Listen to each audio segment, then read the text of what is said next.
అవుతాడు. నిన్నటి వరకు అధికారంలో ఉండేవాళ్ళు దిగిపోయారు, ఇక రారేమో అనుకున్న వాళ్ళు పైకి వచ్చారు. నమశివాయ. ఇంతకంటే భగవల్లీలకు ఉదాహరణ వేరే ఏమీ అక్కల, ఇంతకంటే ఉదాహరణ వేరే ఏమీ అక్కల. చిత్తశుద్ధి ఉంటేనే భగవంతుడు కాపాడతాడు అనడానికి నేను దేవాలయంలో కూడా నిర్మోహమాటంగా రాజకీయంలో చెబుతున్నా.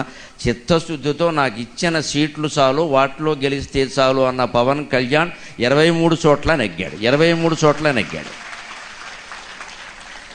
భగవంతుడు ఆశీర్వచనం అతనికి, అతని పార్టీకి, ఆంధ్రప్రదేశానికి సంపూర్ణంగా లభించాలని నేను కోరుకుంటున్నాను. నాకు పార్టీలు పక్షపాతాలు లేవు, నేను ధర్మపక్షపాతని. కాల త్రిగుణ సంశ్లేషం, కాల గమన సంకాశం, కాల వర్జయేచ్చారణం, కాల జన్మ నాజాయతే జయం స్వయం